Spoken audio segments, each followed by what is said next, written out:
Concentrate power. You're in the dog zone for an hour. Come on.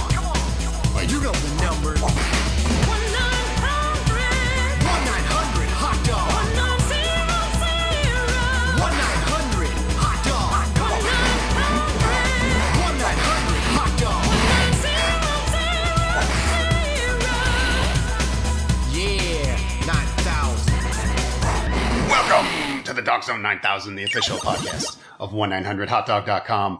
Remember the time before social media when you'd go online and visit your favorite websites? We're still doing that. We have a new article every day from an all-star cast of comedy writers. Support us at patreon.com/1900hotdog to get all the fun, access to Discord events, bonus podcast. It's by far more joy than you'd normally get for a few dollars.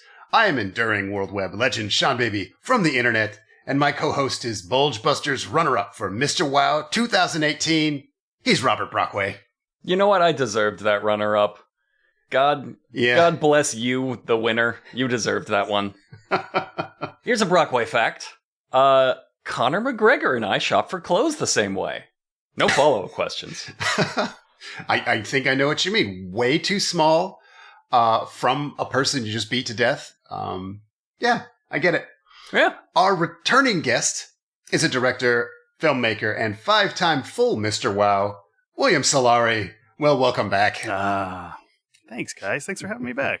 Always a pleasure. I sort of jumped on this chance, though, because I watched the film we're going to discuss today with, 15 different people on and off, and I couldn't get to the bottom of how it was making me feel, and I was like, there's really only 2 people on this earth that are going to understand me. We're going to solve it today. We've both watched it several times. We watched it as part of the Discord events that you should sign up to 1-900hotdog for. Had a great time. Everybody is on the same page of this fucking rules. That's not right. Yeah, how? Yeah. How is this the one that fucking worked? Did you guys see The Knockdown? Is that the one with the Rock? Yeah, and Christopher Walken and the guy from American Pie. It makes me uncomfortable in the same way that did. Do you mean The Rundown? Maybe The Rundown. Okay. Yeah. Yes, I did see that. With the whole Easter Bunny or Tooth Fairy speech. And, okay. And Ernie Reyes Jr. was in that. Yeah, you're like, this movie understands what it is, but does it? Right. And that's what I got from watching Roadhouse. I agree. I also like that Jake Gyllenhaal's acting decisions kind of don't quite make sense, but then they do. It's really hard to get a handle on him, but then you get him, and you're like, I think I'm on board. I don't know. He's he plays it like he's on the spectrum, and then sometimes you're like, no, he's just like a dick. And then you're like, no, he's just a loose, carefree guy. But I don't know. I think it's entirely possible that everyone is actually just playing themselves. With the exception of Conor McGregor, who you only know is acting because he's fucking bad at it. See, I think he's playing himself too. He's just doing a voice. He shouldn't be doing the voice. Although, you know what? I even think the voice works after watching this. I remember seeing trailers for this, and Conor McGregor came on doing weird squeaky baby leprechaun voice. And I'm like, what the fuck is he doing? Yeah. What is he doing? But he is supposed to be a chaos pixie in this. He's Hannah Michaels. He's just here to break everything, and when you need it broken. Yeah, I think I put in my notes that he, while it sounds cliche, he's like a leprechaun on bear cum and cocaine. He's just a tornado of fiery red pubes. And he's a fake curse. Exactly. Here's what I think happened. I think they made Crank 3 starring Conor McGregor, and they're like, this fucking sucks. Let's take the best 40 seconds of this and just squeeze it into this Jake Gyllenhaal vehicle we have, and then... God, that's uncanny. That's exactly... He is the star of Crank 3 in this movie, and Crank 3, the entire movie, because so much happens to him off screen that is just never mentioned, and then he occasionally shows up to this movie whoa, sorry, I crashed through the wrong wall. I'm supposed to be somewhere else on a different adventure. Hey, I'm gonna hit you.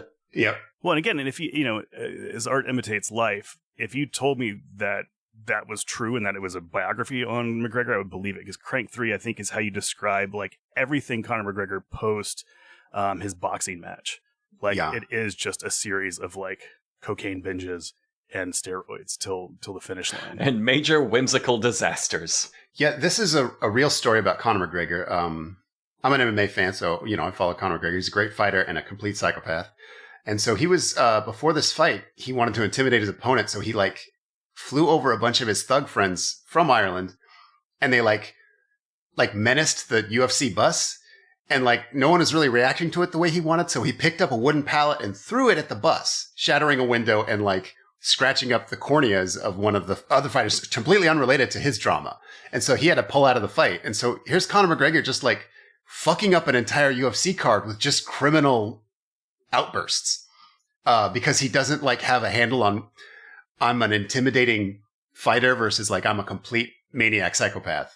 Yeah, it's like he never understood that like in the WWF, even as a heel, things are scripted. Yeah. Like they didn't actually run over the Undertaker with that car. He's just like, oh, bad guys run over people with cars. And so he does it in real life for the same effect, but again, it's real life. Yeah, there was a moment in his scene as an Ultimate Fighter where Uriah Faber's like, I'll fight you, Conor. And he's not as good as Conor. He'd probably lose, of course. But instead of saying like, you're not good enough to fight me, like, haha, I'm a cocky asshole. He's like, I'd kill you stone dead. And like, nobody knew how to react to that because they're like, what? Specifically outside the ring at your house tonight. Right. Like, I'll beat you to death. I'll follow your corpse home and kill your whole family. And everybody's like, it's too far, man. What the fuck? Yeah, he took it from reality television just to fucking Twitter. And I think he's just the undisputed, challenge everyone who wins a fight or has any kind of notoriety in MMA now on Twitter. I don't think they made him audition for this. I think they just saw him on Twitter and were like, oh, fuck no, they didn't make him audition. I've never even seen this man fight, but based on his Twitter feed, he's perfect. I'm telling you, they just told him they were filming Crank 3, followed him on the camera. Yeah. No, that's 100% what happened. Crank 3 intersects this movie at like 4 locations, and that's it. Well, and it's Amazon too, so there has to be like some kind of tracking algorithm, and they're like, this guy posts something crazy every 45 seconds on average, and so they're like, sign him up. Yep. I don't know. This was your idea to do the movie, Will, and I think it's great. I think it was an easy yes because it's Brockway's favorite movie. We see modern reboots all the time, and they never fucking work. And this feels like it not only worked, but it kind of it feels linked to the original movie in a weird way. Mm-hmm. In a spiritual way, yeah. In a spiritually linked. Even though it's very different. Obviously, Patrick Swayze was like a Zen bouncer expert. Yeah. And in this one, Jake Gyllenhaal seemingly has never worked in security like at all. Like he's just an MMA fighter. We find out kind of as things go on that he's just good at everything effortlessly, but we don't know how or why. I don't think that's true. See, watching the movie, I got the sense that he was very confident, possibly because he just doesn't want to live anymore and doesn't have like any sense of stakes throughout this movie. He's very confident about his decisions, but if you watch the movie, they're almost all wrong. Like, people will be destroying the entire bar, and he's just like, he's the expert in security, and he's just watching it. And then somebody will like knock over a drink and he'll be like, okay, that was the thing that was too far. No, he like killed a guy on the dance floor, and you were like, that's fine. Sure. Yeah, he's discovering Cuban coffee while bouncers are about to lose their lives in the bar that he's supposed to be working security. Like, I think this is what would happen if you hired somebody with no actual security experience, but like an MMA fighter, and we're just like, you are really tough. You must be good at this. And then after a day, you're like, that was really wrong. That was really incorrect to me. I don't know why I thought that. Yeah. But see, I think this is his like unsaid superpower in this thing. I think he has no adrenaline response to anything. So that's his first thing. And then the second thing is it's very clear that he wants to die. And I think that he's just annoyed the entire movie. He's kind of like One Punch Man with the suicide wish. Like he just wants someone to kill him. Why can't you kill me? It can't. It never pan out. I got a lot of like Flash Gordon vibes from him in that his main superpowers are white privilege and dumb luck. And like that really, those are very powerful superpowers. Yeah. Speaking personal experience. Again, I think there's a funny parallel if you think about this movie. Both, when I was originally talking to you, Brockway, about it, it was like, there has to be a Dalton in every universe, and so there's this weird multiverse of Roadhouses. But then also maybe this is another Donnie Darko like spinoff. Like this is what happened. This is the sequel to Donnie Darko where he doesn't die. He gets into fighting to like feel something again, and then spoiler, kills someone, and now is trying to again desperately, feel something or die. He just woke up in his own body, but huge, and it's like, I guess I gotta. Yeah, that was crazy. I guess I have to do Pilates in a boat. I love the opening of this movie because it opens with Post Malone like as an underground fighter who very specifically did not get in shape for this role. Can we pause real quick here? And I just want to clarify for everyone at home who has not yet seen this movie. Sean's not being dismissive of like the way a dumb guy looks. It's actually Post Malone. Yeah, that scans as a joke every time someone tells me. It's the real Post Malone. Yeah, it's actually him. What's amazing is it starts with that weird kind of establishes that weird action CG they have throughout the whole movie, which is sort of like Mike Tyson's Punch Out. Mm-hmm. But instead of like Little Mac like beating the shit out of King Hippo, it's Post Malone, and they've done no CG to him. Like Post Malone in that movie looks like minus the tattoos, looks like what I look like when I'm like at a fucking karaoke bar when I should have left like 3 hours ago. It's just like taking your shirt off. Shirtless. Yeah, exactly. Just like, fighting a guy. Taking mics from people who are singing and also bleeding, being like, who's next? I'm next. Like, no, and again, and it's completely invincible. Of course. Yes. Yeah, and I think it's at the like Double Deuce, right? Like it's from the original. Like it feels like they're in the original Roadhouse. You mentioned how like I guess deliberate the fight scenes look, and how like non-CGI it is. This is directed by Doug Liman. He did Swingers and Edge of Tomorrow, a bunch of eclectic movies, but he also did Born Identity, which very famously has like those shaky, like I can't tell what the fuck is going on fight scenes. And I don't know if this is like an insecure reaction to the feedback he got from that, but like everything in this movie is so deliberate. Like it's almost like a pro wrestling movie where it's like, I'm punching this guy right here and it looks exactly like this. Which, I don't know, it's something about it I really like. I really felt like this movie was, especially the video effects and all the CG and stuff, was very much done by people who grew up playing video games. Like there's no two ways about it. There's like that bullet time where it's like, hit X now, hit triangle for, like the uppercut. Like it all feels like you're playing through like a Double Dragon, like Shenmue game that happens in fucking Key West. That could explain Jake Gyllenhaal's kind of attitude. Like he has played this many times before, right. And so now he knows all of these quick time events, and he's just like, I'm not going to respond until that guy breaks the glass. I know that's when I press the button. He's going for alternate endings. Exactly. He's going for every trophy and every achievement. Jake Gyllenhaal's New Game Plus. Yeah, Post Malone's beating the shit out of people. And I love that Post Malone has like a tattoo. I don't know if this is, I hope this is in real life. And I'm also okay if it was a choice for this movie, but he's got a tattoo on his back of a subway car just wrecking. It's just, because that's and a Subway sandwich on his chest. It's a theme. The first thing I heard you say Subway card, like with 8 punches tattooed on his back, and he just gets a new one every sandwich. Just put it right here. Fantastic card or tattoo as well. I love that. And it feels like old UFC fights, where these freak show fights too. And I liked this about it, where it's just like one out of shape guy beating the shit out of a big guy, like. And you can't really quite make sense of the fight because you're like, well, that guy's like 800 pounds and that other guy, But again, it's got that nice, like, there's no rules, there's no weight limits, and let Post Malone go. And he's wearing jeans. I love that too. He's also taking randoms from the crowd, which I just don't think you can do anymore. Like, because even a small town has got like at least one MMA gym where any of the better guys there will have a chance of. Especially fucking up Post Malone, you know what I mean?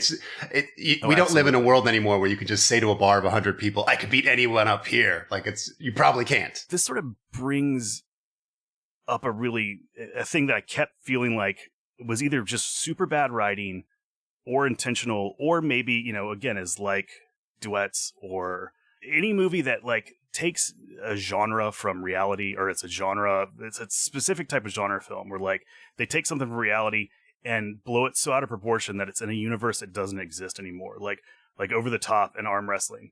Like everyone is way into fighting in this, and everyone's so fucking angry. We actually talked about Roadhouse on a podcast themed around that with Duets, because those and Over the Top together. Yes, all three of those together because they all fit that theme. And it was all about just how these universes exist centered around one thing that is actually not the center of the universe, which. Yeah.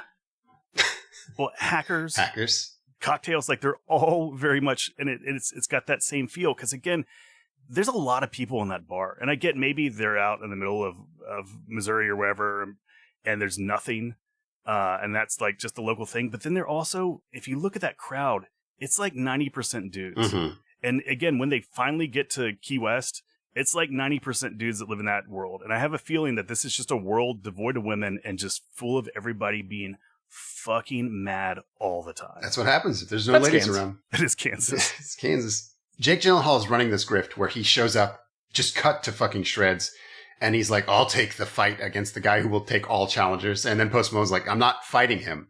And it kind of seems cowardly. We find out maybe an hour later in the movie that it's not.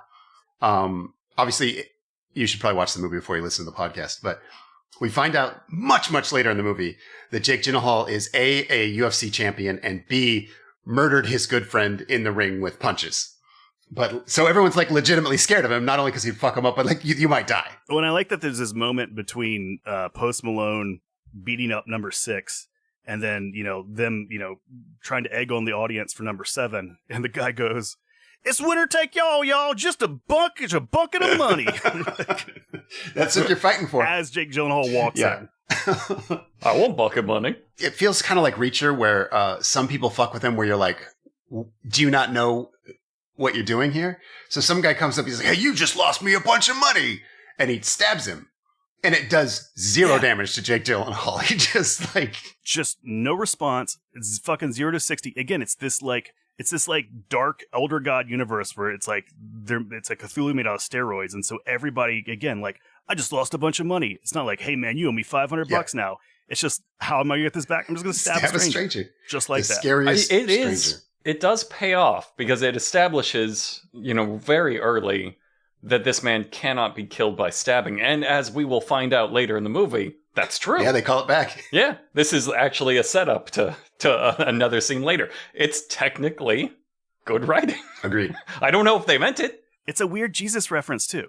Like that getting stabbed in the side, and like, because, spoiler alert, but he ends up being this like proverbial like whipping boy for everywhere he goes. Like our Lord and Savior Jesus Christ. So Jessica Williams runs a bar, and she's there to find a super bouncer. She needs a super bouncer, and in Patrick Swayze's universe, this was a super bouncer required like a combination of charisma and strategy and observation. But here, you want the best pit fighter. Whoever fucking beats up the most doughy guys in it. When she tries to hire him, she doesn't even realize he's immune to stabbing. Yeah. Like, imagine... Such a bonus. What a great decision. Because he tries to tell her after she realizes, like, "Oh no, you've been stabbed. Are you okay?" And he's like, "Yeah, I'm fine. I don't get stabbed. No, it's fine." Yeah. And then he's go get Post Malone. I don't want to do it. She's like, no, you're immortal. Yes, I'm going to get you. Yeah, she wants the guy who's the foil to the entire world that they live in, which again is like the fucking comment section of any like news page. Like, it's that angry, and she finally finds the guy who doesn't have this like, just urge to kill anything he sees. Kill or fuck anything he sees. He can kill. And he's kind of a Hulk, I guess, because the only thing that is really a danger to Jake Gyllenhaal is if he gets so angry that he wants to kill people, because then he'll kill people. But that's literally the only stakes of the movie, is that like, I hope they don't make Jake Gyllenhaal mad or he'll win too fast. Oh, when we get to that, when that finally arrives, I think maybe this is the genius of the movie, and where I can't like, we'll get to it soon, but I think that is where like it turns for me. I'm like, okay, this is a movie. This part's weird though, because after he gets this job offer, he turns it down, but something about it hurts him, and he's like, "I was a world champion once, and now I'm getting a job offer as a bouncer in Florida. It's time to kill myself." So he drives onto the train tracks and just parks. He's going to end it. Well, because getting stabbed didn't make him feel anything. So, what's next? I love that you can interpret it a lot of ways, but he decides, nope, I'm not gonna do it. And he tries to drive off the tracks, doesn't quite make it, which is a fantastic choice, because now his car just gets sideswiped by a train. Again, no damage. Proving he's immune to train strikes. He's immune to train and knife. Yeah. He goes to a small town of Glass Key, and here comes this little girl narrative device who's like, "Hi, we're a folksy hometown, and you're in a Western movie." They don't come right out and say, "Hey, we're doing a Magnificent Seven," but it's closer to that than a Yojimbo. Yeah, she's very Pollyanna, and like even kind of like quasi Lolita in that sort of like Natalie Portman from Beautiful Girls kind of way, where she's just like a little too street smart. She's a little too sassy. And, summing up the movie for you for people who couldn't follow what was going on. I also like that Dalton shows up there because he's like, "Well, I tried to kill myself and that didn't work out. The only next lowest thing I can do is go to Florida." Like, I think that's on the billboards welcoming you to the state. And again, this is a weird point about that movie too, which, like, Key West is not the rough and tumble town I think of when I think of Florida.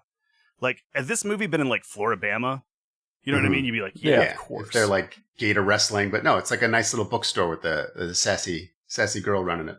Yeah, a sassy girl who writes books about a tree. Mm-hmm. You know what I mean? Like, self-publishing is not what I think of when I think of a rough and tumble Western type. I want to be clear. If you haven't seen the movie, she is kind of likable. She's got a lot of agency, as opposed to in the last Roadhouse, where Patrick Swayze ran into like the auto parts store guy who's just kind of a dead fish, and like they kind of have a relationship. Because later in the movie, when the bad guys like burn down the place, Patrick Swayze, that's what set him off, and that's what sets Jake Gyllenhaal off later. But she's much better than the auto parts guy from the first Roadhouse.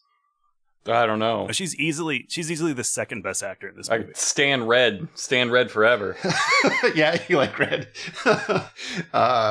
Let's see. So, God, what next? They cut to the night where there's a band playing while there's people on the floor just fighting for minutes. Like, people are jumping in and out. I don't even think it's a disagreement. I think this is just where the local fight club meets.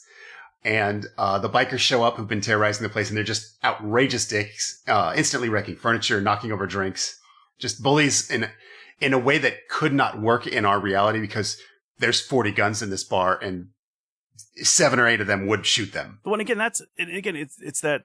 I have the other theory is that like the music is causing everyone to want to kill each other. Yeah. In that film, because literally every band in this movie it's not like Jeff Healey like from the first one. It's just the like. If you ask me what the crappiest thing I can think of is, I'm like, well, actual reggae covers of Sublime, and then that's what's in the film. And so anytime music's happening there, someone loses their shit for no reason, and it's always these dudes with like button-up shirts with down a little too far. It's like they had one costume for the entire movie, and everyone wears it. And as soon as you see someone wearing that, they're gonna pull a knife, break a bottle, like try to fight a band. Someone's gonna be mad about that, and then they're gonna fight, and it never ends. You're right. The bands fucking suck. I think that there's one band starts singing a Jesus song, and like a guy stands up and he's like legitimately pissed about it. He's like, I want secular music. This is bullshit. I mean, he's got a point. I agree. Like, this is not the music you would play in a bar, is what this man is saying. He's standing up and saying, excuse me, I don't believe this is the correct venue for this. Also, going to stab you. Yes, it felt... I think the band member even said, like, this is a very self-indulgent song that you're not going to enjoy. And then he performed no one's gonna enjoy this, but this is really for us, which is why we're behind a cage. And I like that also that it's like, and again, it's a little bit of a callback to the original, but like, it's not like a real cage. I mean, it's chicken wire. But it also gives them... It helps a little bit with bottles, but like... They use it as a visual motif for like cage fighting, just to kind of like wink at the Conor McGregor fans. And I thought that was good filmmaking. So Jake Gyllenhaal is finally like, after they pretty much broke the entire bar, he's like, hey, you bullies, let's go outside. And they won't come. So he's like, I'm going to go fuck up your bikes. And they come outside. I like the guy who shows up. And again, and sorry, Brockway, if we get like too MMA about this, because I think this guy was supposed to be Tito Ortiz. Okay. Like, I guess I could see that. The sort of like first mini boss, this guy Dell shows up, and he seems like Tito Ortiz, which got me thinking about that whole like goon squad that they have that comes to trash the bar. Like, yeah. And and again, Dalton watches the entire bar get trashed with this sort of like adolescent like amusement, and then decides to like you said, like, your bike's outside, and they get into it. But again, I was looking at that gang, and I was like thinking, oh god, I gotta ask Sean, like, if you could have cast again, because I thought this guy was supposed to be Tito Ortiz. Yeah, he'd be perfect casting. If you could cast, UFC fighters for that gang, I would have totally put Jason Knight in there, because he was like, he's like from Mississippi, right? And he's like did bare knuckle boxing and has a face that looks like fucking hamburger. He would have been a great like crony. George Masvidal, because he's from Miami. Yeah. Not Chuck Liddell. Chuck Liddell's who you cast if you got like a white supremacist prison gang. Yeah, exactly. He's too like Midwest. Chris Lieben sort of had that kind of like if we're thinking about like Swayze movies, has that sort of Point Break vibe. You want like a also like scary drunk dirtbag. Like there's a few great choices, but Tito Ortiz is like I don't think you could cast him as a hero. Like that's where you can only go wrong. I don't think you could ever. But so he slaps down the entire biker gang. There's a line I really love here where Jake Gyllenhaal asks Jessica Williams if there's a hospital nearby, and he barely even finishes the word nearby before she goes, literally, who gives a shit? It cracks me up every time. But anyway, he starts slapping the entire biker gang. Like, like a total dick. Like he'll slap me. It's like, oh, did I slap you? Oh, geez. Oh, what happened? And it starts with bitch slaps. It starts turning into volleyball spikes. And then he front kicks a guy. He hits one guy with a leg punch uppercut combo.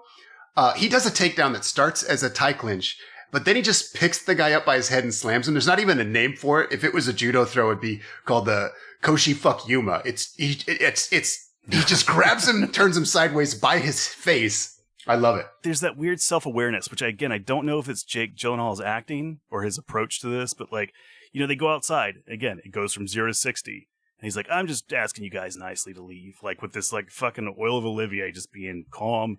And the guy goes, oh, we'll leave after I fucking kill you. And Dalton's response is exactly the same response that I assume every viewer had, where they're like, really, did we just went from here to there and zero time.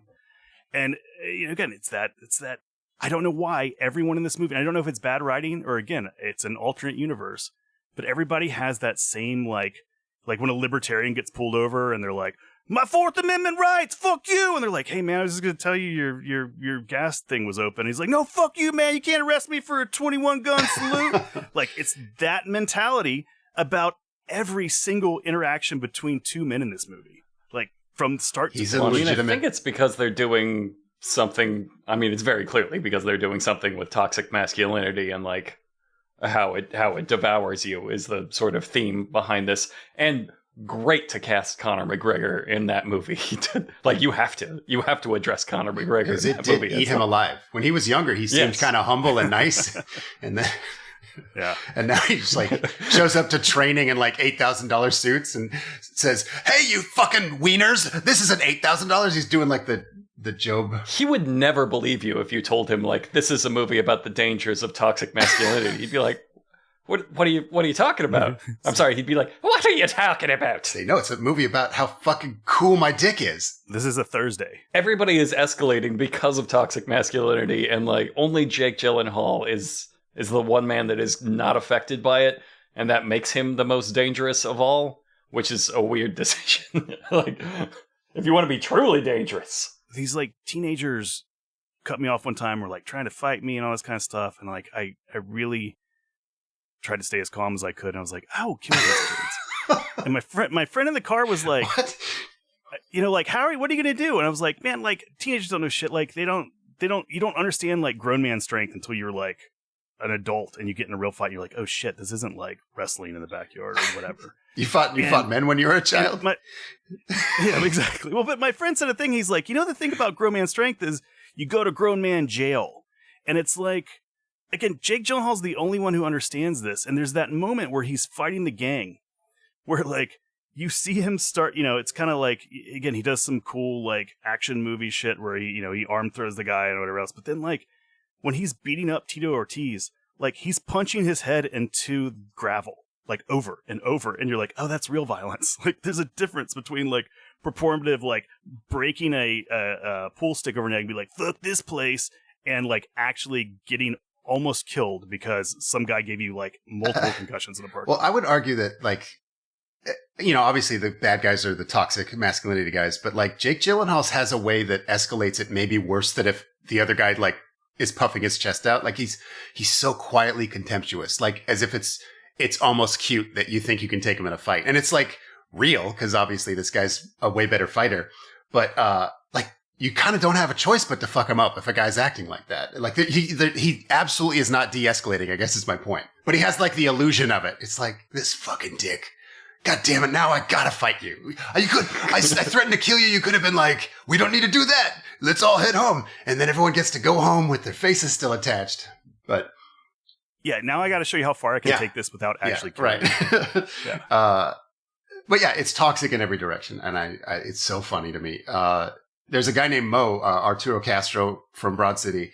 And he's just like this guy caught up in the biker gang that's so funny because he kind of tries to scrap a little, but he's like apologizing while he's getting fucked up. It's adorable. He steals the entire movie. He's definitely peer pressured into it. Yeah. Like later in the movie, he just says like, I just wanted to ride motorcycles.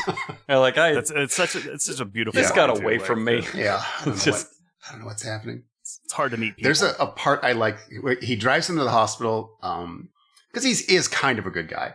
And Jake Gyllenhaal does. Jake Gyllenhaal does.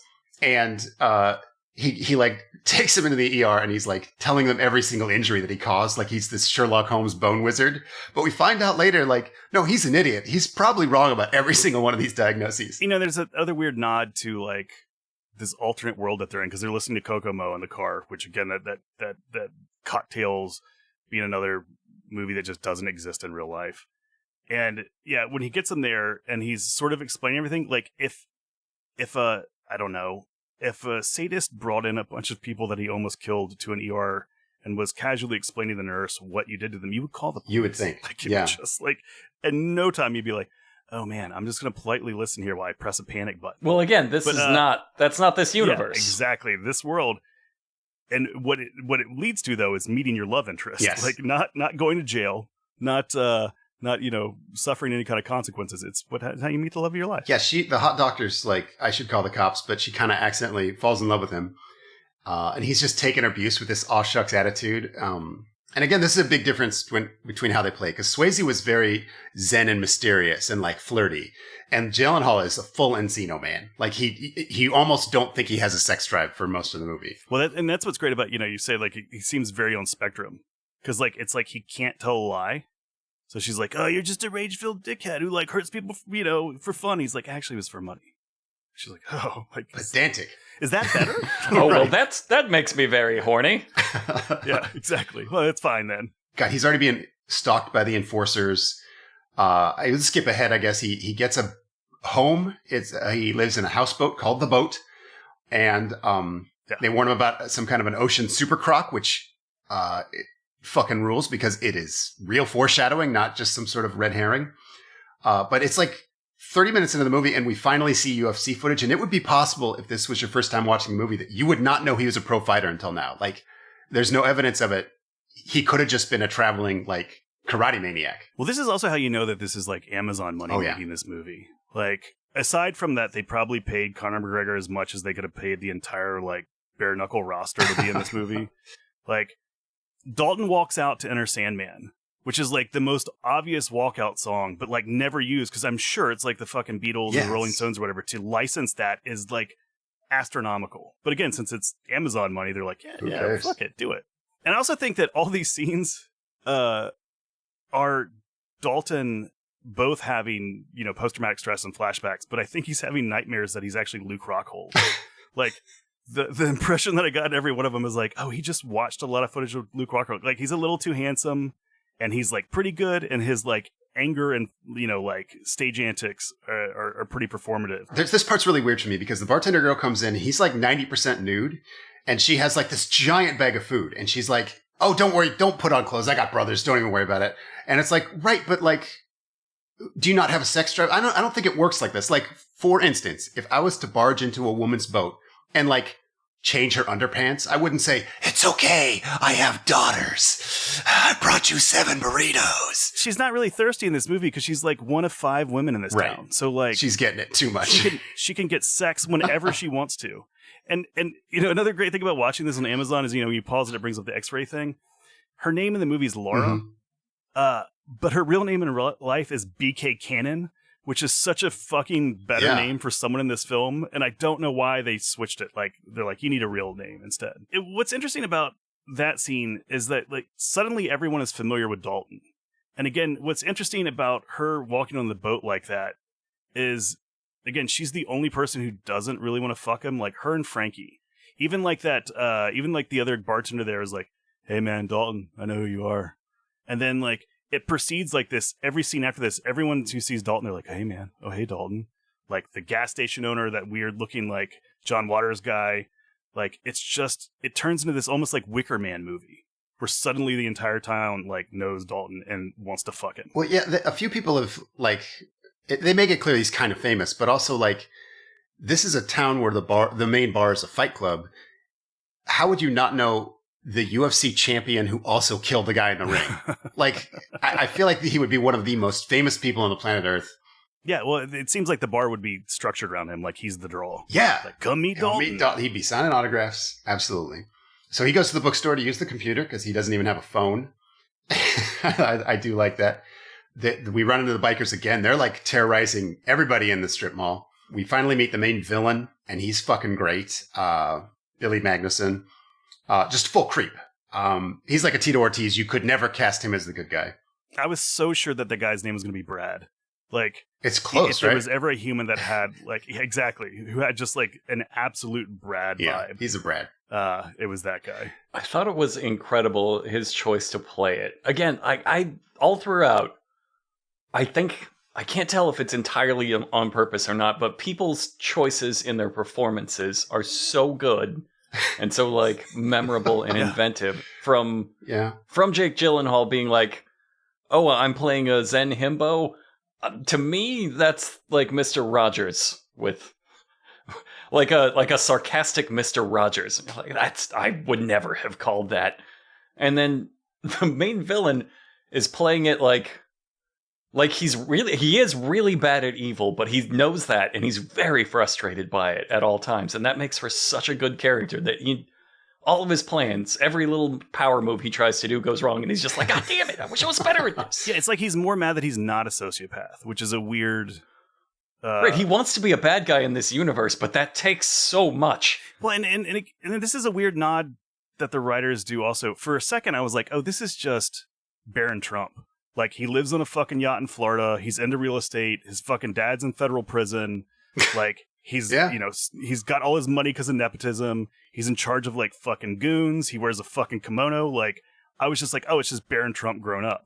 But again, I don't know if that, like, the writers realized that was maybe inspiration or whatever they, wherever they're cooking this guy up from. This feels like a 2019 podcast now where, like, you're like, I think this is a Trump podcast suddenly. But, this is all a metaphor for the shit we're going through. I don't think that was intentional on their part. I just think if you independently invent like the shittiest guy, you'll accidentally invent Barron Trump. I kind of got, maybe this is going to sound crazy, but Jim from The Office, like he's like too good for everybody, but he's also like kind of an idiot and a piece of shit. He's a little too babyface. Yeah. Again, and him wanting to be a supervillain, there's that just perplexing... like his character is really developed, but then they're like, but how do we really show that he's this guy? And they're like, well, what if he wants to get a straight razor shave on a yacht in stormy water? Why? I love Why it. is this a thing? And he keeps insisting on it. So funny. Like, I mean, it's great, but like, it's such a stupid premise. But it seemed like his plan was that if the guy was really like light-wristed, he could go with the bounce of the waves. And I think that was his, like, what he wanted to have work. And it, of course, it's a stupid idea. And which I guess is how you test your barber? Well, I guess if the filmmakers are geniuses, if we're giving them full credit, then that's demonstrating that this guy has weird ideas that he doesn't share very well with others, expects everyone to be super competent around him, but it's rotten at the core. Like his original idea is too stupid to execute. Or has lived a life of privilege where he knows that a true barber could shave him on a moving yacht. I mean, no, because he has infinite patience. He doesn't even take it out on the barber after he keeps getting cut because of this. He's like, no, the captain's incompetent. So, like, the amount of patience he displays for the barber was very strange. Like, you think that I know how that scene's going to end with him, like, throwing the barber overboard. Nope. No, it's the captain, the barber. You're just doing your job. You're totally just fine. So, like, yeah, I think Sean's right. I think it's on purpose setting up everything about this guy's character, which makes it bizarre, but very skillful. This is a movie where I feel like if you give them full artistic credit for all the choices they made, like it's a genius movie. I do think most of it happened on accident, but it's a fun. There's no way to fun tell. exercise, at least. Well, and it feels like the answer to a lot of films that are made based on an algorithm. Do you know what I mean? Yeah. Like you need certain beats, and you need this and that, and we tested this and that. It's like they reverse engineered that in a way where they started with an algorithm and then they just went wild with it instead. And again, I can't explain it because it's uncanny. Like I sat there the whole time. I was like, I fucking love this. I fucking hate this. Like I couldn't shake that at all at any point in that film. Yeah. I don't know a single person that went into this expecting it to be like, other than a hate watch, other than like, I'm going to watch the worst movie they've ever made because that's the kind of thing I do to myself. Likewise, I don't know a single person who went in to watch this that didn't come out saying, fuck yeah, that ruled. Yeah, it's so good. Well, and again, if you try to like look at any of the pieces individually, you kind of hate it. Because again, I think that's when they're on the yacht, there's that like, the goon's like, well, hey boss, why do you want to tear down the roadhouse so bad anyways? He's like, well, if I gave you the end of the movie and the exposition, like we're only 10 minutes in. And then he like, the scene's over. And so it's like they get it, and it's almost like they had, again, an algorithm that they're both laughing at, but still using. There's a scene in the next scene I like where Gyllenhaal sends the bartender / bouncer over to get a guy with a knife, and he's like, okay, this dude's got a knife, so here's what you want to do: step back and then pop him in the face, which is an amazing bit of advice to stop a knife attack, and it works. But like, he was inches from death. Just like, it didn't even have to go wrong, just sideways in any kind of direction. And this guy is dead. Well, and I love that he asked Billy if he wants Billy, the bartender, again. And I love that they gave him a name like Billy. He wants to handle it like the same way, like your alcoholic stepdad would ask if you want to, like, hey, you're driving by, he's like, see some prostitutes, like, you want to take a shot at one of those prostitutes? Like, you would go try that? Like, I'm just kidding. But like, he's like, hey, go get that guy with a knife. Like, and again, he's got those like Steven Seagal like superpowers where he just knows he has a knife. Or again, everyone in that bar has a knife. Oh, and 2 guns. Yeah, it's a safe assumption. Yeah, guns are treated like only a handicap in this universe. I believe he literally says that. A guy pulls a gun on him, and he's just like, "Oh, you gotta, no, really why would you? Why would you handicap yourself like that in this universe where punches are the supreme weapon?" It's clear that they are, because Billy also really gets into like bouncing at that point and starts beating a man to death. Like, you know, like if you're throwing I get, you know, someone pulls a knife on you, it's bad, whatever. But then there's just this moment where like Billy's like taking joy in violence. You see him like just working people over after that, just being like, this is great. This is the best job. They're having fun. Like, I have taught you the song of violence. I will sing this forever. If you love to beat people up, you'll never work a day in your life. Like, he's like into it at that point. They do kick that guy out, by the way. I think the bar's rule is if there's an attempted knife murder, you get banned for like an entire half day. Well, and what's crazy too is like, I think it's maybe like lunch during that time, and there's already been like 3 fights at that bar. Yeah, this bar fucking, it rules. during bluesy gospel hour. And again, this has nothing to do with the bad guy, because the bad guy has these bikers that come in to terrorize the bar, but like, take those guys out of the story and they still need the world's best bouncer just to fucking get through the lunch rush. Just to deal with Glass Key, the most violent planet, like city on Earth. But Jake Gyllenhaal is magical. Like, he's either a natural or he has an untold backstory as security, because he, like I say, he can sense knives. He can teach rookies how to take out knife fighters. Anyway, he recruits another guy who kind of used to box in college. So, I mean, they got the dream team. They got the bantamweight bartender, a guy that runs a banana stand. It's the bouncer dream team. Yeah, and that guy also looks exactly like fucking Johnny Walker from the UFC. Like, oh yeah, and I love that the guy's name is Reef, like, which I don't know is an ocean metaphor or a racist one, or like, he's that black guy in Key West. Like, of course that's what he's named. He wears like a polo shirt and drives a crotch rocket with this biker gang. It's like, this guy's fucking breaking all the rules. I started keeping count at this point, because in one day, they don't even show all of them, but in just the montage, they fight 7 people, or fights start, and they throw out at least 7 people, at which point, like, Billy and Reef are, like, totally drunk on power. I mean, they portray this. The bar owner says at the beginning, like, I need your help because this evil businessman is, like, trying to destroy my bar by turning it into violence. But we also have met his goons, and these are not his goons, so, like, there's just super violence all the time. You needed him regardless. Like, it's again like he's frustrated by his inability to do evil because he's sending these goons in there, and they're like, boss, we tried to start trouble, but there was already 3 other guys in there starting trouble. We live in a world where violence is the answer to everything, so it's not really doing much. There's a scene where they do this outside the bar, like in the very next scene where he's just at the cafe having some chowder, and he's watching a jet ski like bully a paddleboarder, like he hits him with like, what the fuck is that? See, that's how I knew they actually went to Florida. Yeah. He's just like terrorizing him for no reason. Like, they don't seem to know each other. It's not paid off in the movie. Yeah, well, he's out to lunch, and the same thing happens when he runs into the hot doctor again. Like, you know, and I had to rewind this like 4 times to figure out what the fuck was going on. they're like sitting there talking about like conch shells and whatever, and some beardo walks by and is like, "Hey, nice haircut, Ellie, really suits you." And she's like, "Fuck you! I should have fucking let you die!" Like, that's her response to just some dude heckling her out of nowhere. Yep. And then she like, I guess, sort of casually explains that he used to be her hairdresser, Yep. and then she cuts her. And he's mad at her because now sense. she cuts her own hair at home. Yeah.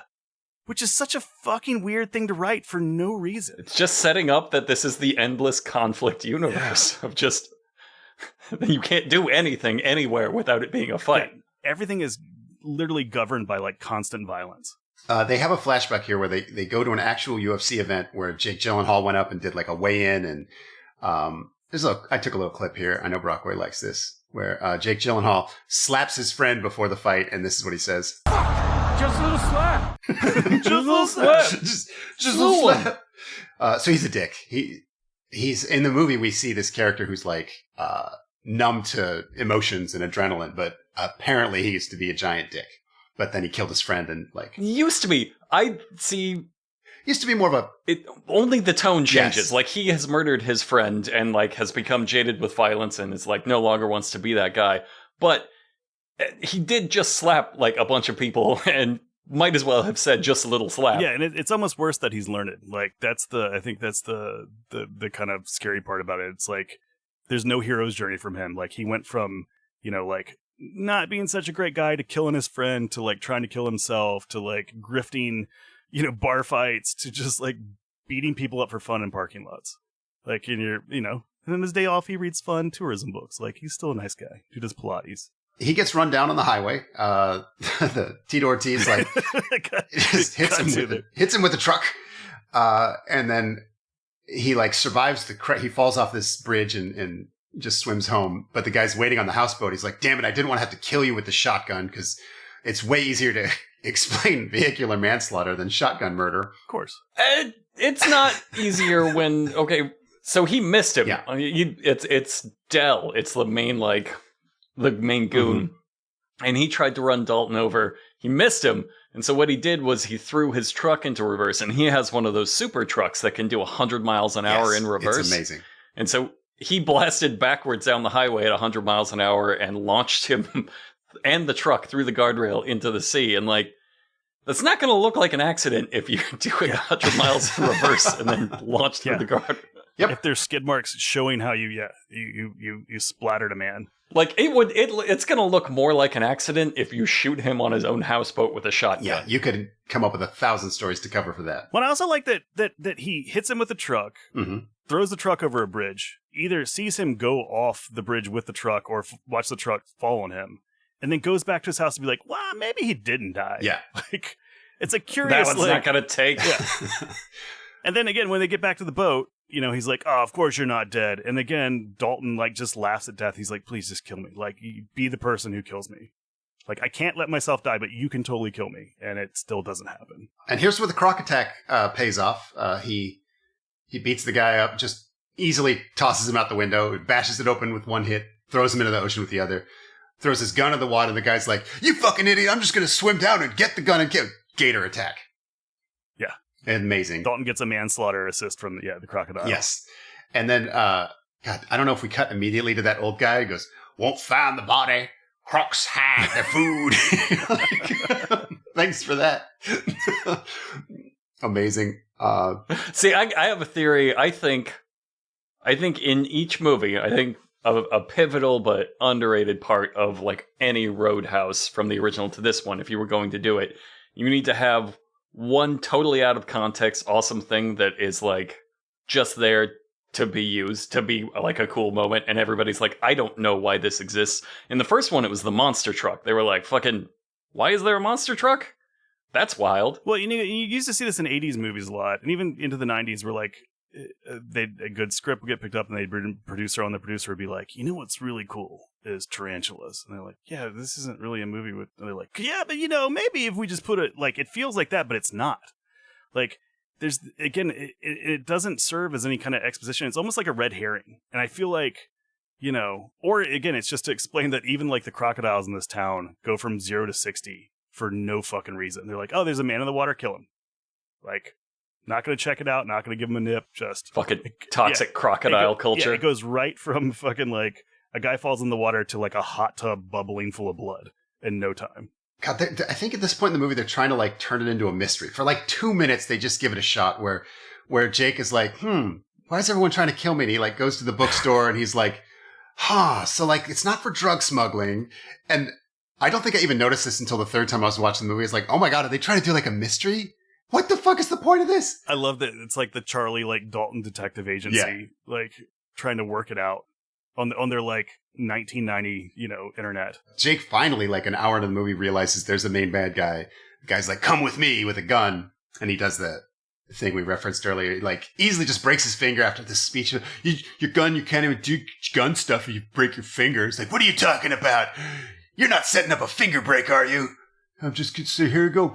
I just gave you like 14 spiral fractures in your second metatarsal. I fucking love that, like, most bad guys in this film, because again, they're all wearing like pastel colored like button ups. Like, they're like, oh, we already used a guy who dresses like that, and we already used a guy with like cutoffs, and another guy in tank top. They're like, what's this guy? And they're like, I don't know, just make him look like Top Golf, like he majored in golf at community college, and like, in some weird way that totally works because those guys are always totally fucking dicks, and also would be the guy to like carry a gun in his like oversized truck. It's who this bad guy would hire, I think, is like golf graduates. We finally get Conor McGregor, and we're introduced to him. He's fully nude, strutting through Italy. And this is a fun fact. This is this is him like trying to look cool and do his big dick energy, but it is the exact walk I have when I'm wearing my baby on my chest and need to like do a little hustle to get across the street. So that kind of cracked me up. So, but he's like the T800. He's like wandering around all buff and nude in search of clothes. Yeah, so I have so many questions about this scene, and I would love you guys' take on this because, he's not afraid to kill anyone or to do anything, but he's running from some like homewrecker situation he just got called in. Right. But like, not enough to get his clothes. Like, again, he's not scared of anyone except, I guess, the girl's husband. And so he leaves all of his clothes except his cell phone, his shoes, and his necklace that says Knox in case he fucking forgets what his character's name is. They never explicitly said that he left his clothes. He might have been wandering around Italy like this, naked, and hooked up with the lady, and is now just wandering away from that encounter. Yeah.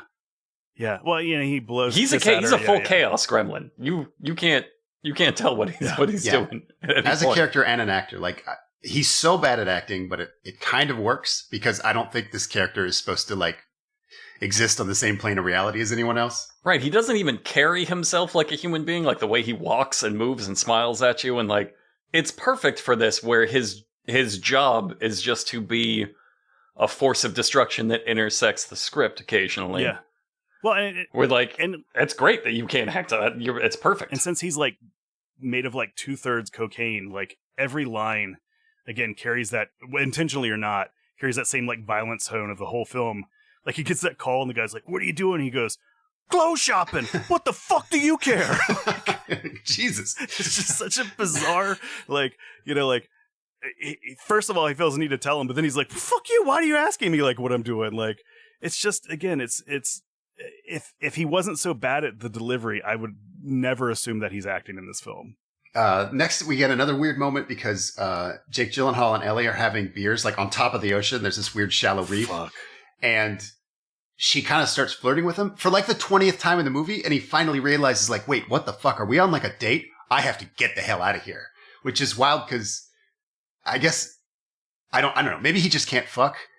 It's a man whose only enemy is his own intensity. So like, maybe it's too dangerous for him to like make love to a woman. Yeah, I mean, Bruce Banner can't fuck. Yeah, exactly. Yeah, he's gonna fucking Hulk out. Yep. Halfway through. I think we solved it. Again, if this movie was any kind of like metaphor or parable or warning about toxic masculinity, it's this whole like voyage to fuck island where like everything is a red flag. Like she shows up at his houseboat on a boat that she stole from her ex-boyfriend who's a cop. Yeah. Like every word of that is a red flag. Exactly. And he's like, well, I guess we'll go. I guess I could kill him if I had to. Because we know that he can de-arm people. And then again, that Amazon thing, which is so great, where you pause it. Again, it told me that the name of the song that plays when they're on Fuck Island is just called So Right. Yes. No other context. As they get to Fuck Island, which is just a sandbar, you know, he's like, you don't want to get mixed up with a guy like me and whatever. And then she tries to dissuade him by being like, nah, I looked you up. I know you like casually murdered your friend for fun, but I still want to fuck you. Yeah. Like, I'm still here. I still brought you to Fuck Island. and their foreplay consists about them talking about like crocodile murders and like nepotism. Like that's the lead up to them like fucking. Yeah, I mean, she also is pretty aware that he killed a man with a crocodile just the other night. Incredible. And it didn't even get him hard. Like, what chance do you have? I did take some Conor McGregor sound clips coming up here. Like, here's one. This is him arriving. Who put those fucking bikes in me way? Who the fuck are you?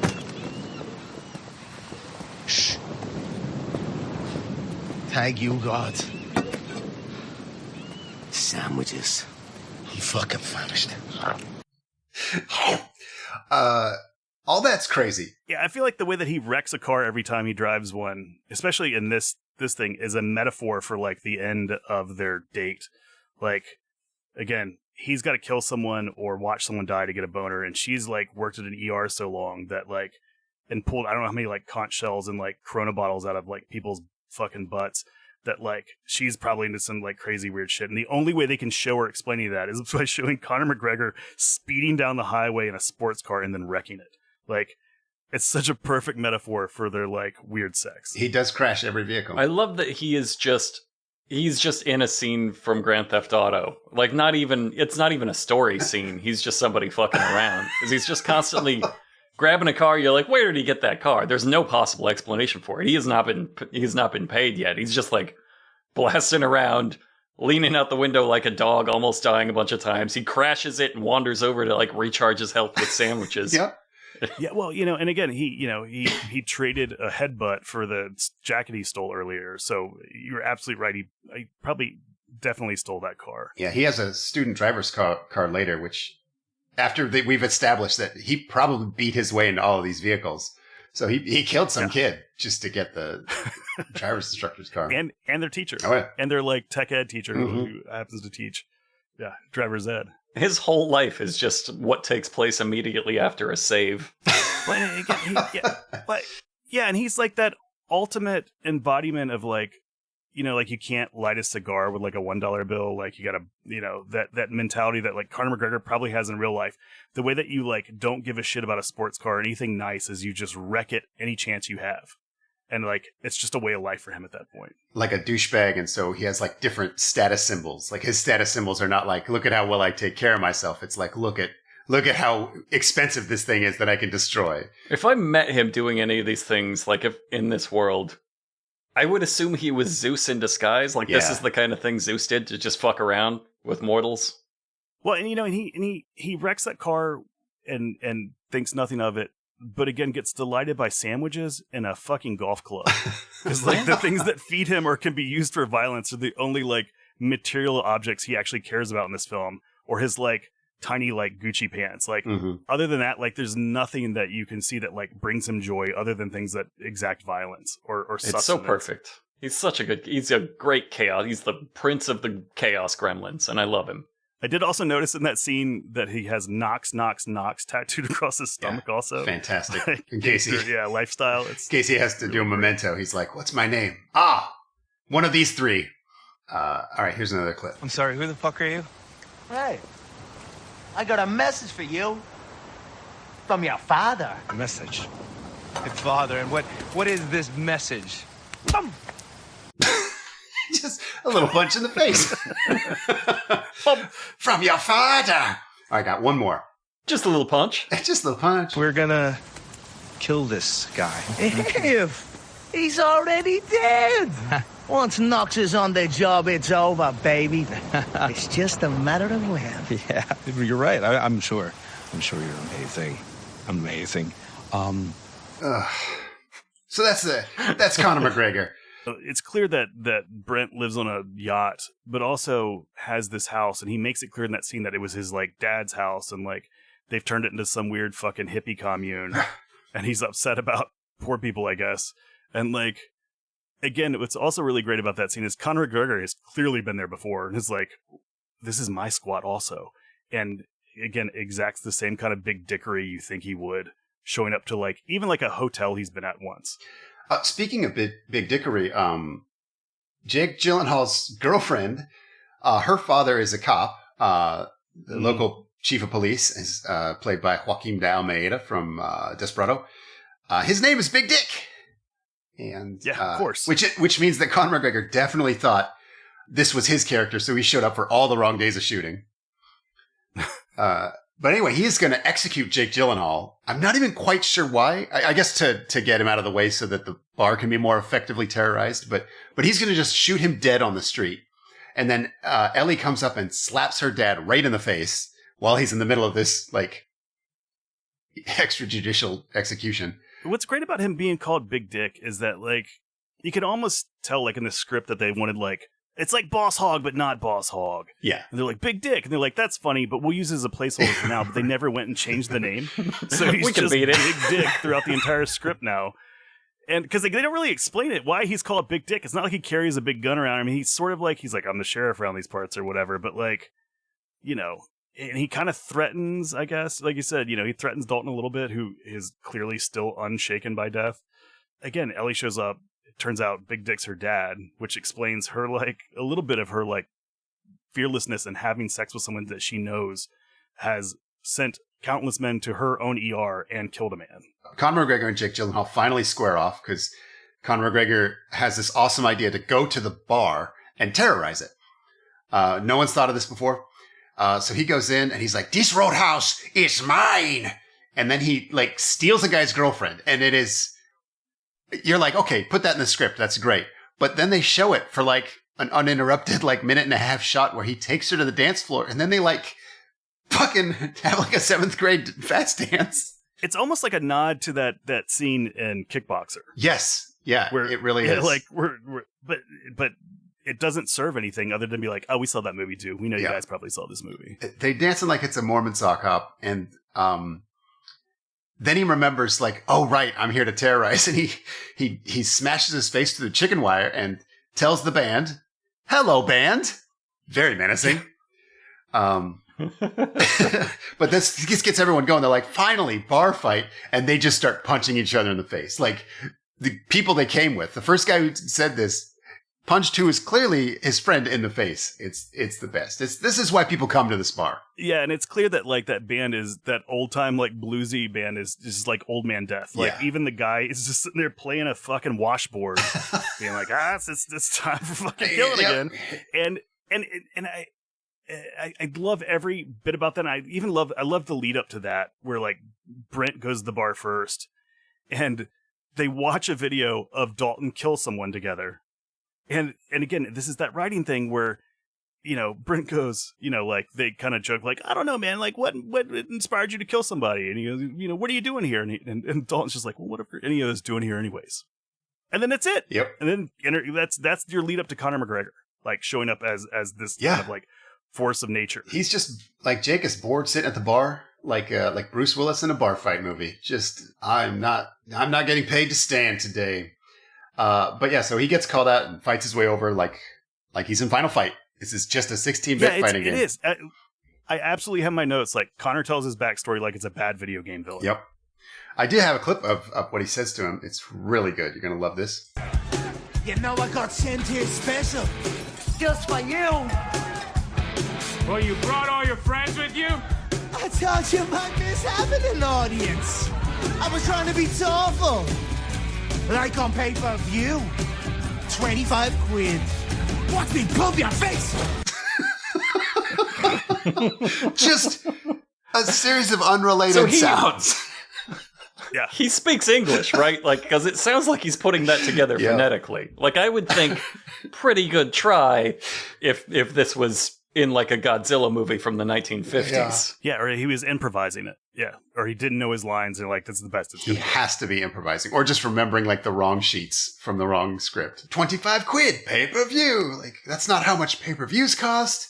What are you talking about? Watch me pulp your face? Who's ever said that? What? Connor enters, I like to think that Connor enters every Roadhouse with like a bad pun, not just like this one. And like, the other weird thing about the kind of like, you know, he goes to fuck the place up, sort of. but like sort of casually enters the fight with Dalton, which is like sort of our first or maybe second boss match in this. Like in the way that like a baboon like casually decides it's gonna like rape a dog. Like it's just like he's got this like We all know that relatable experience. Yeah, exactly. But he's like, you're like he's a wild animal and he's got big teeth and whatever, but like there's just this moment of like, huh, why not? And then becomes this vicious animal that you know him to be. And it's just such a weird, again, there's no between the dancing, between the puns, like there's no clear, and I guess maybe this is part of him being psychotic. But there's no clear like build up to him just going into this fight where he literally wants to kill someone. Right. The fight is kind of crazy. Like someone's climbed up to the like catamaran on the roof or something, and like there's a double canoe up there, and there's a POV section. It's swinging over the bar and back. Like they do a good job of just selling this as the fucking craziest bar fight that's ever been. It's the only reason anybody can possibly go to this bar. Because it's not being terrorized by all of these men. The second these men arrived, they were like, fucking thank God, everybody in the bar can cause chaos now. If they actually succeed and quell the violence in this bar, you're going out of business, like immediately. What's left? Like a weird, like Polynesian themed bar that feels like it's out of like Hard Ticket to Hawaii and Florida. Like there's not really much selling that place. I love that. Some bladed frisbees, throw them around. Yeah, it's bike/fight night every night. But Jake gets beaten to death at least 7 times. And Conor McGregor, he stands back up and Conor McGregor goes, "There's something wrong with you. There's something wrong with me too." And I'm like, it's the fastest we've ever finished a "we're not so different, you and me" speech. Like just, we're in it and done. Jake Gyllenhaal just walks away. He does not care that he was just beaten to death. There's no like malice or vengeance in his heart. He's just like, oh well. Yeah, there was someone there to finally like fulfill his death wish. Yeah. And then when it was like in his sights, he's like, I still feel nothing. Yep. My heart's not in this. Didn't work out. And again, McGregor does that thing, like you said, where he's like, there's something wrong with you. It is like when 2 serial killers meet, like they instantly recognize each other. Like there's no two ways about like the way that, they sense the same sort of like, desperation for death on each other. Shot said that it's the fastest we finished the scene where they're like, we're not so different, you and I. But usually that scene ends with the hero being like, I'm nothing like you. And this one, Jake Gyllenhaal just shrugs like, well, yeah, you're right. And like wanders off. Yeah, Yeah, I'm exactly like you. Yeah, he's got a point. It's how that scene ends. If you have to kill someone in a non-casual way, Dalton doesn't want to do it. I think the filmmakers are genius is the point I was trying to make earlier. And this is it. They're just stating the theme of the movie for anyone. They're letting us know that our interpretation is correct. Jake Gyllenhaal wants to die. Well, and they also leave you with, Conor McGregor can't be stopped. Dalton can probably be stopped. But the other thing that can't be stopped is the fucking shitty music in the Roadhouse, because after the cops show up and everything, it's just still that old man playing the fucking washboard and some maracas being like, you paid us through 10. We're going to stay. Like, it's incredible. The thing about the bands is they suck, and I hate them. But also, there's so like 10 people in them, and they're probably pretty expensive to book. Like, the bar is dedicated to making this live music thing work. And when you would think by luck, I mean, there's like 8 bands in that movie. Mm-hmm. One of them would be kind of okay, and all of them are uniformly generic and shitty in the exact same way. Yeah. Like, it has to be a choice.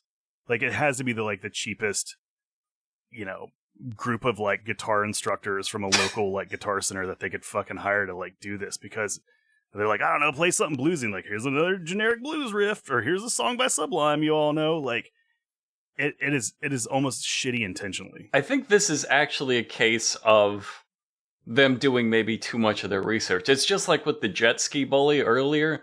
Like, I think that's part of being in the Florida Keys. I think they went down there and filmed that, and then they looked around and were like, we need to book some authentic bands. Yeah, they hired all locals. These are the bands that play in the Florida Keys. It's why it's terrible. Let's get them in here to do a slow reggae cover of Sublime. They are like the epitome of all the kind of people who would be in Florida. Like, there's the like shell necklace kind of bros.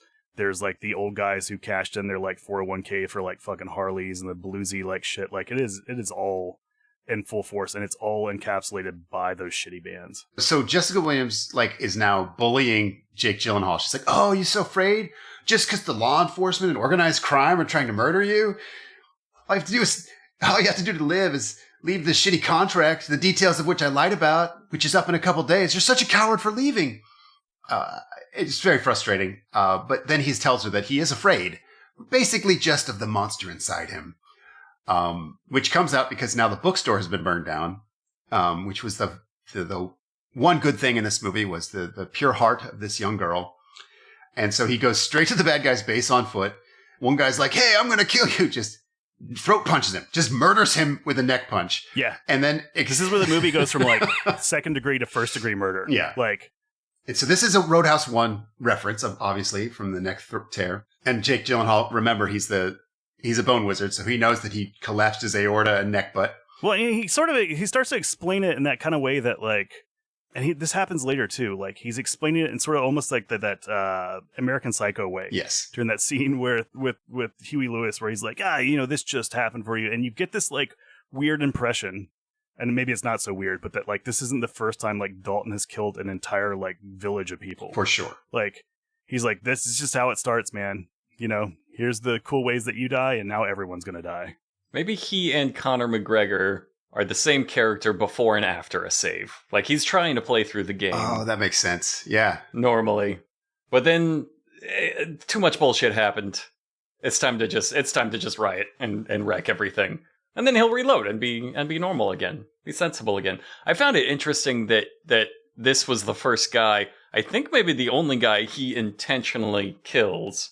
It's like he was even trying to save Del when he accidentally fed him to a crocodile. Yep.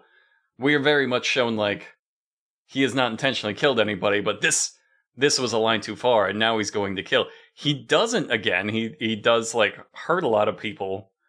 I don't think anybody else dies at his hand in this. It's just this guy who is, as far as I know, never showed up in this movie. Like, why do we hate this guy? I don't know who this guy is. I think he's like on the yacht one time before, and you can tell he's like, if Tito Ortiz and his gang are like level 1 villains, he's like level 2-ish. Like he's got a little bit better understanding of like organized crime and whatever else, and I think kind of prods Brent at some point.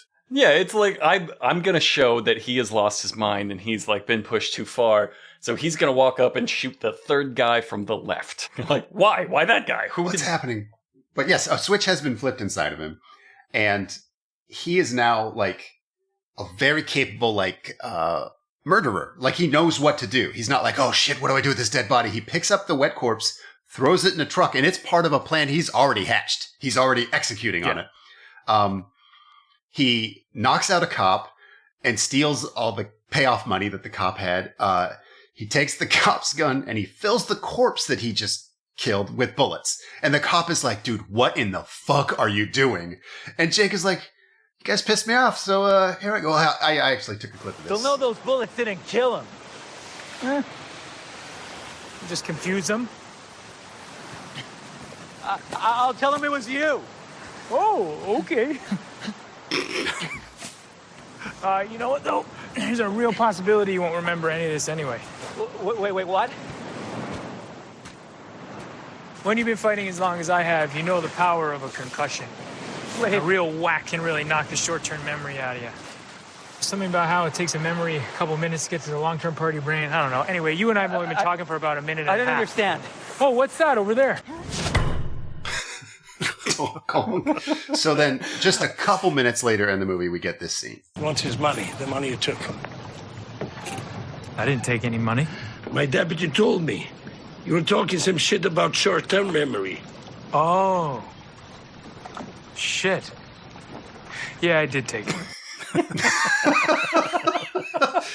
I love it so much funny. that it seems like it shouldn't work. He's just making it up on the fly, and the next scene is like, yeah, it didn't work. Okay, that's worth a shot. You got me. Well, none of his plan worked. The cop was like, "Why are you shooting that guy?" He's like, "It'll make him confused." It didn't. Like, hey. Another thing that's crazy about the level of violence and murder he exacts is that he kills a guy, watches him die, puts his body on ice, sleeps next to it. Yeah. Right? Then goes and shoots the body for fun in front of a guy who he like knocks out multiple times, trying to get just close enough to killing him so that he has memory loss. And he still has nightmares about the UFC and none of that stuff. Right. Like, none of that bothers him at all. That he just killed a man. He's killed other men. It's just that first one. Well, that was his friend. Fair enough. But also... Well, it was the one where he didn't mean to. Yeah, he's sleeping next to a corpse. Anytime you think you find a plot hole, there's a good explanation for it. It's a perfect movie. Fair enough. It is. It is airtight. Nobody really has any sense of danger here at this point in the movie because Conor McGregor is driving this student driving car and eating 30 coconuts? It's so fucking weird. I love that. Yeah, the whole driver's seat is filled with empty coconut shells. I love that he's just as happy, if not more so, in the stolen driver's ed car as he was in the supercar at the start. Like, it doesn't matter. He's just here to have a good time. It's the crash anyway. The crash is the only fun part. Well, and then he gets out and it's clear that he also stole the kid's shorts that he stole the car from because he, again, like his fucking Gucci pants, he's in boy shorts. Like, it's incredible. He changes his equipment from whatever he loots from the last thing he killed. So they take Gyllenhaal onto the yacht and... Again, there's no sense of danger, so they don't search him. He's the world champion fighter who's also an expert in knife combat, explosives, and apparently all crime. And they're just like, yeah, come onto the boat. Just get really close to all of the guys. And everybody betrays everybody.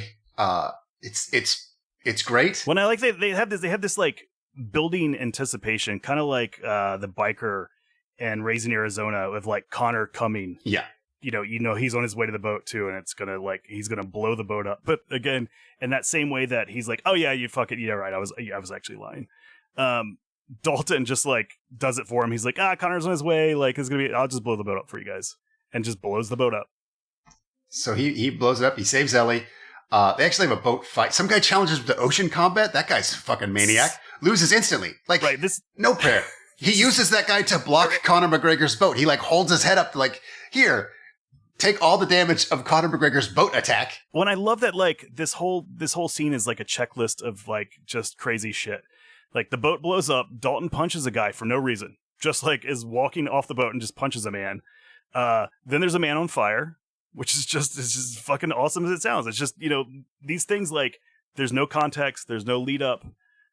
Even like when he gets on the boat, some guy just punches Dalton for fun.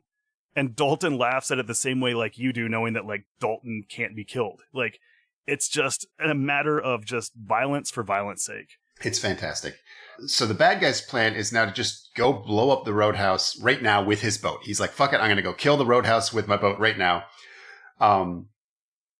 Jake climbs onto Conor McGregor's boat and just throws him off. Conor McGregor's fine. He just grabs hold of the anchor and it just gets drug along like a piece of seaweed. He can't be killed. And now there's that crazy bit of dialogue about like, we finally gotten the octagon together. Yeah. And Gyllenhaal's like, who taught you shapes?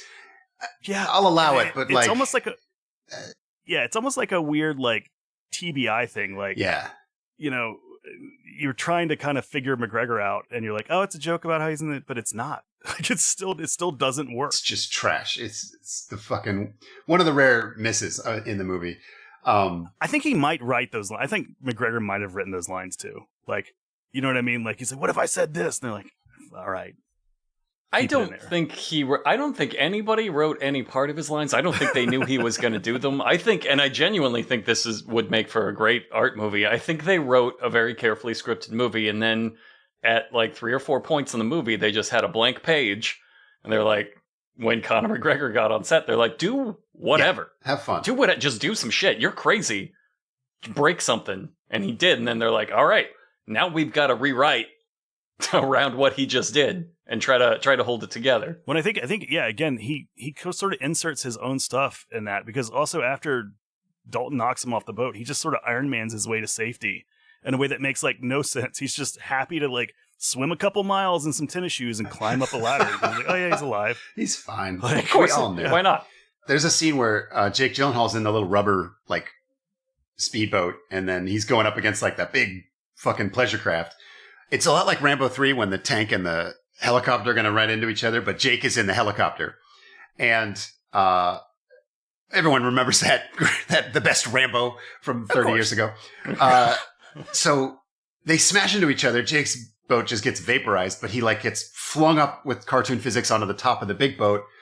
Conor should be just dead as fuck, completely dead. They've each died probably 12 times now. Anyway, the boat that he's on now just goes straight into the roadhouse, trashing the deck. So they were trying to prevent this the whole movie, and here it is just happening.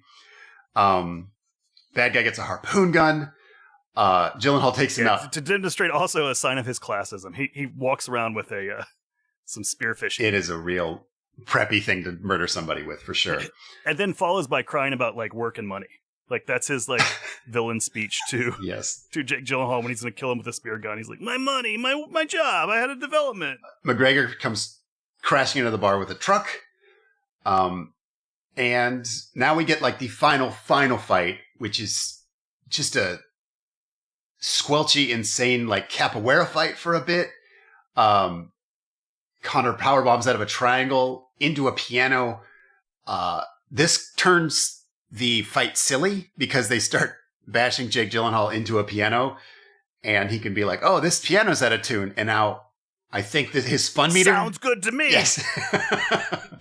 Right.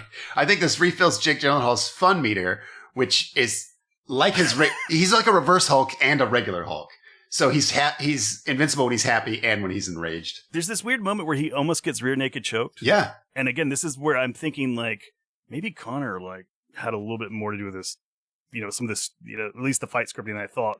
Because he's like, he's going to rear naked choke me. It's looking like it's going to be sunk in. But you know what? I'm going to get out this time.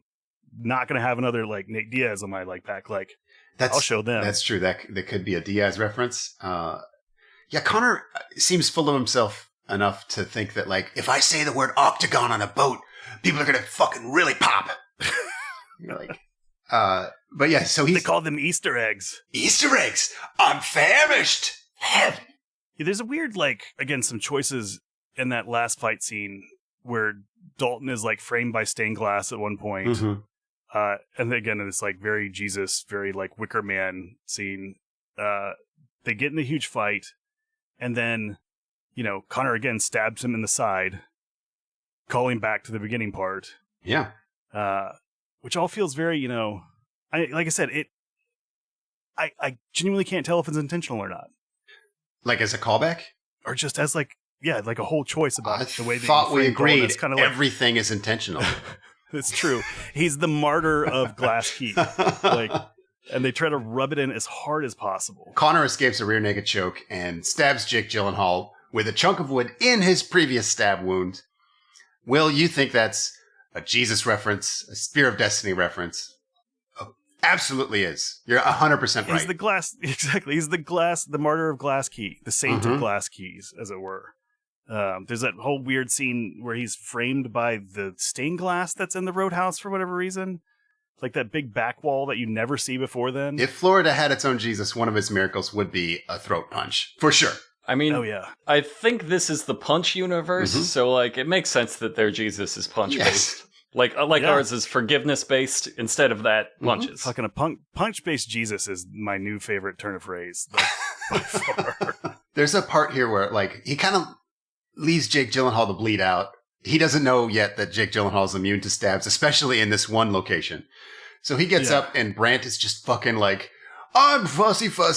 And Conor McGregor just casually fucking snaps his neck. Just, what does it take to get you to shut up, murder? Yeah. Fantastic end to like this weird afterthought of a character. Or not, he's a great character, but like afterthought of a threat, I suppose I should say.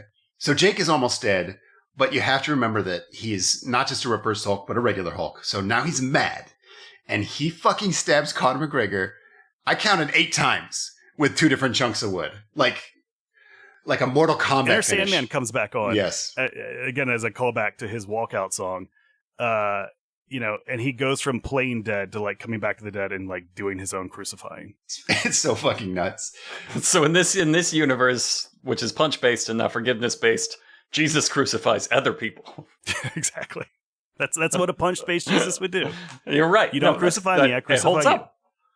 It's all intentional and it holds up perfectly. Also, like in the end, through besting Brent and Conor McGregor and fucking Ellie and her fucking big dick dad and like he wins. Like fucking Dalton totally unseemingly wins, despite like almost dying a few times, he still feels nothing. Like, he leaves the roadhouse so like, dejected. Not even dejected. He's just like, I'm just done playing this game. Like, this game's like 10 hours too long. Mm-hmm. And just leaves. Yeah. He doesn't even get why he liked it in the first place. He's like, oh. Yeah, and Big Dick shows up to almost, is like, oh, Dalton, you were never here. I'm still corrupt, but now I'm corrupt in your direction. Exactly. It just points to like nothing in Florida like has ever mattered. Like, it's just this weird, like, nothing mattered. It didn't matter when you showed up. It didn't matter when these guys died. It didn't matter when that guy went to jail. It's whatever. Well, I mean, that's entirely true, because the one of the final beats is like this truck that Conor McGregor drove through the wall, and this place is basically falling down around them. Like, two goons just show up, stepping around the truck, and they're like, "Hey, is this place still open?" They're like, "Yeah, of course. This is where chaos happens. You think a simple truck through the wall would stop? No, we're here to fight. Yeah, we're here to fight in front of some gospel music. Yeah, we still do that. Don't worry." The reveal that Connor's still alive is like, I wrote down my notes that it's almost like Legend of the Overfiend style, where like Nagumo comes back to life and just, instead of, that like the worst thing's about to happen. Because again, like his entrance, he's still naked. Right. It's a perfect movie. It really is. And maybe that's why I needed to talk to you guys about it, because it was really hard for me to like accept. You were trying to like that I have seen a perfect movie. I finally saw a perfect film. Yeah, I'd put it up there with Warriors, Bloodsport, Desperado, movies that are like kind of silly and stupid, but like perfect. Like, there's nothing you'd want to change. Yeah, and that's the hard thing about it. It's not quite like Hard Ticket to Hawaii, but it's also not, I don't know, it's not Red Belt. Sure. It's fucking insane and bizarre, but it was executed by people that knew what they were doing on purpose for reasons I will never understand. But they did, I think. Yeah, no, I think they did. I think they had perfectly reasonable, coherent aspirations, and they also had Conor McGregor. Also from the most unlikely of places, because if you ever told me that Amazon Films was going to put out a movie with Conor McGregor in it, that was going to be fucking amazing. That punchline would never end for me. Like, that is the silliest like thing I can think of, and yet here we are. I don't want to see him like this. I loved his role so much in this. It was so perfect, and he added everything perfectly timed to this movie. It needed his role, his performance, his everything. I don't want to see him in any other movie ever again. At least not outside of this role. I think if you're going to do, like, we're going to write Sleepless in Seattle, but there are 4 pages I'm going to leave blank because Conor McGregor's going to come in and just fuck everything up, and then we're going to try to react to that. I never want to see him again, but I would want to see him 100 times more in 100 different movies where he's only there for 2 minutes. Yes, only in this exact role, and the philosophical approach to the role of like, everything's going really well for our heroes. This is the part where I'm supposed to disrupt things. I don't know how to do that, so I've wrote down Conor McGregor. Well, again, this is, to your point, Brockway, this is the absolute genius of this film, where like all the unlikely things that should not work in this film do. And I think this is part of like Jake Gyllenhaal's ability as an actor is to like tone down his character so much that it amps Conor McGregor up that much more. Like, you almost forget that he's a bad actor because you have another guy who has no inflection through most of the film, and then one guy who's 100% inflection. I'm still thinking about Conor McGregor in other movies. I think they should Forrest Gump him into old media. I want like E.T. All of a sudden you hear this voice like, Reese's Pieces, I'm famished. Watch me pulp your face. And then like you CGI E.T. getting completely fucked up. Go on with the movie after that. Find a spot, like maybe cut to that E.T. like in the river, when they find E.T. all sick, like just squeeze Conor McGregor in right before that. Like he just beat E.T. and left him for dead. And then left. Yes. And then left and has no effect outside of that, of wrecks course. A car, throws out a bad pun, and walks away. Yep. Who's in the briefcase in Pulp Fiction? It's Conor McGregor. Watch me pulp your face! Einstein, Hunter, Frankfurt. Einstein, Hunter, Frankfurt. Unser Podcast genau. Und mit maximalen Schau. Dogg Frankfurt Podcast. Korrekt. Ja. Der Kraft ist nicht ohne. Schick die in die Hundesaal. 4 eine Stunde.